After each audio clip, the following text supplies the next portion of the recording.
across Britain, people are having ideas. Ideas for a business.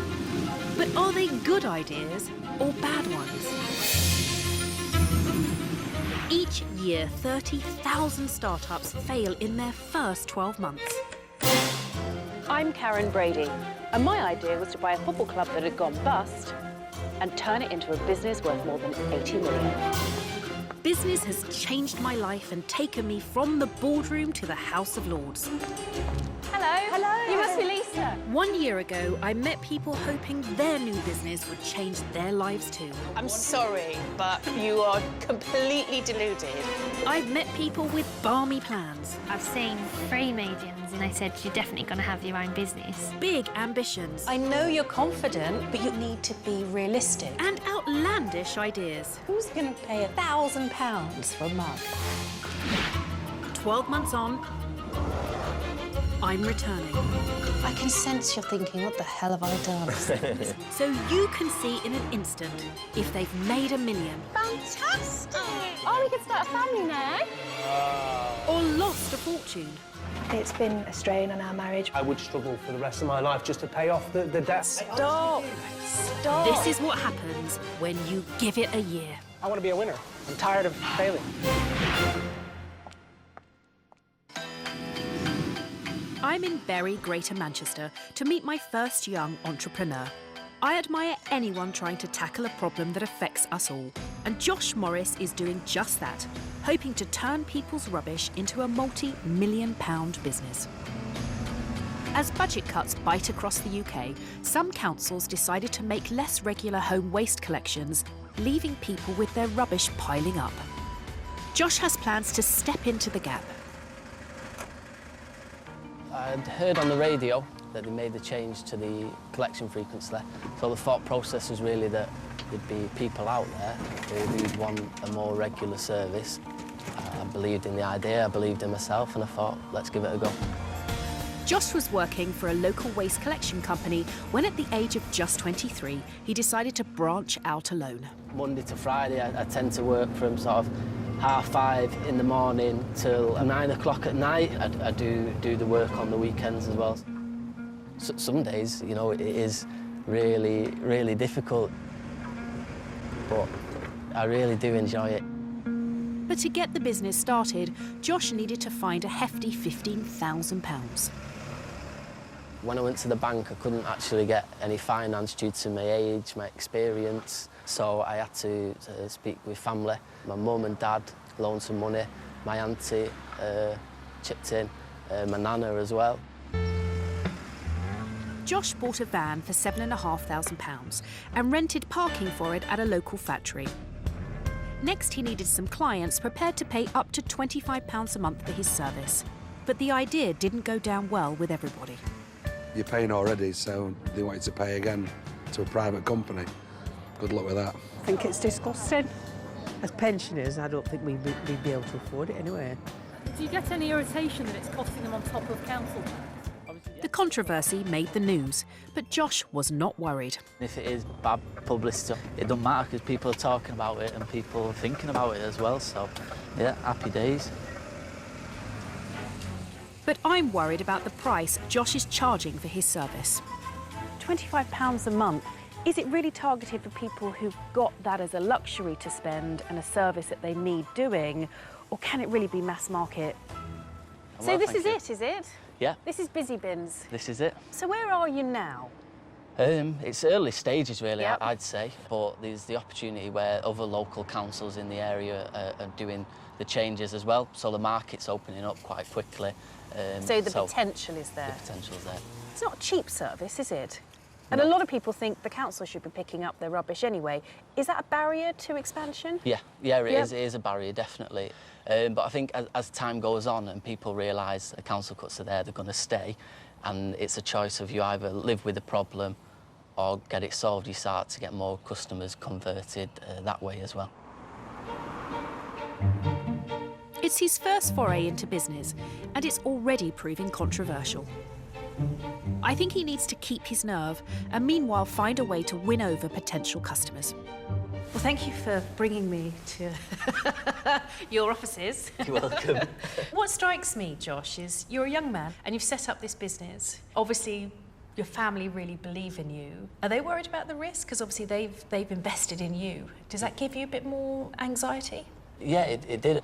But, you know, when somebody else believes in you as well, and then you've got to prove them right. Instead of, you know, proving them wrong, you've got to prove them right. OK, yeah, you know, I can do it, and I'm not going to let you down, and I'm going to make a success of it. And it's interesting that your mum is investing in you, and then you're going to go back and invest in her and what she's been doing with her life. Yeah, definitely. For Josh, it's not all about lining his own pockets. When he turns a profit, he wants to give a proportion of it to the charity close to his heart. Hey, do you want through? Yeah, please. Josh has been giving up his time to help his mum at work. I work at the local special needs school, mainly with children with autism. Josh has come over and helped. He's been involved in lots of activities with the autistic children. Josh was deeply affected by the experience, and now he wants to give something back. I've seen a lot from going into the school, how when the kids leave the school, there's no support structure at all, so when they're 18, they kind of become lost. The friendships that they had at school in terms of with the staff, with the pupils, and with society in general kind of breaks away. So hopefully the big plan is to do something about that and to help people at that age with autism feel part of something. That's the big plan. That's really admirable. When I come back in 12 months' time, what are you going to hope to have achieved with it? Hopefully I'll be a team of 4 drivers with an extra 2 full-size vehicles on the road, covering most of Greater Manchester at that point. Well, I can't wish you any more luck than I already do. Thanks very much. Real pleasure to meet Cheers, you. you too. Josh is a great young entrepreneur. My concern for him is, can he go from working on the bin trucks to actually running a big business? Seems quite risky to me, but he's full of determination and grit, so I think he's going to do it. Josh has a tough year ahead of him and plenty of business lessons to learn. Whether he can expand from one van to a fleet servicing a major city will rely on how homeowners react to the scheme.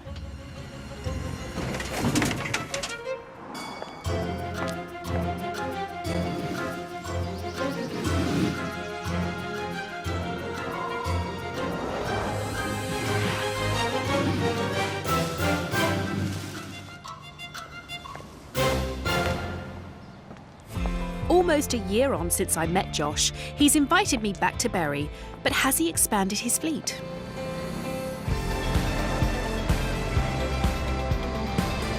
So this is surely good news. Morning. How are you? Nice to see you again. You too. But is Josh where he hoped to be a year ago? You're still smiling. Yeah. So, and your fleet has been expanded. Are you happy with what you've done this year? I think there's massive potential in what I've got and what I want to do. So I think I'm nowhere near that, so I'm not happy. So why the disappointment? Rewind to month 2. There was trouble with his trucks. This one, the wheel bearing went on it, on the front wheel, which meant it had to be recovered. The week after, on the other vehicle, the cam belt snapped as well. Tricky last month, definitely.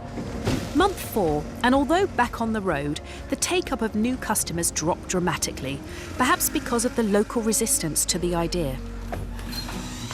Hi, Josh. Hi, Ruth, you all right? So Josh decided to get a marketing expert on board to convince more people his service was worth the cost. The leaflets as well, with the same offer. But with limited funds, he decided he had to find an alternative to just paying her to do the work. We've agreed she's going to take some equity in the business. The amount of equity I'm giving away is 5%. I'm not convinced by Josh's strategy to give away shares in his business.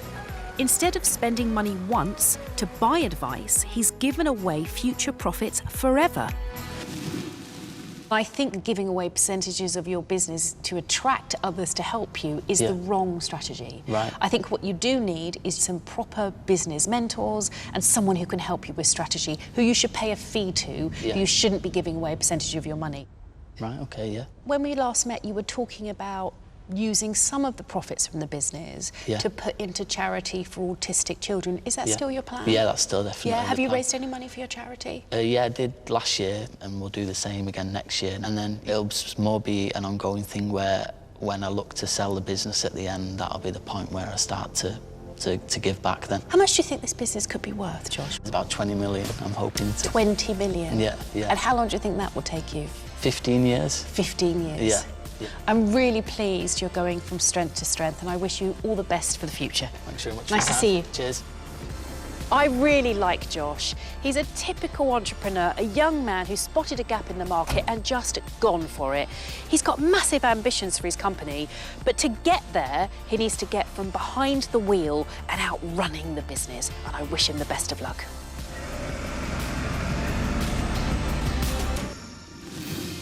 But will my next budding entrepreneur have the confidence to take a risk in her bid to launch the new big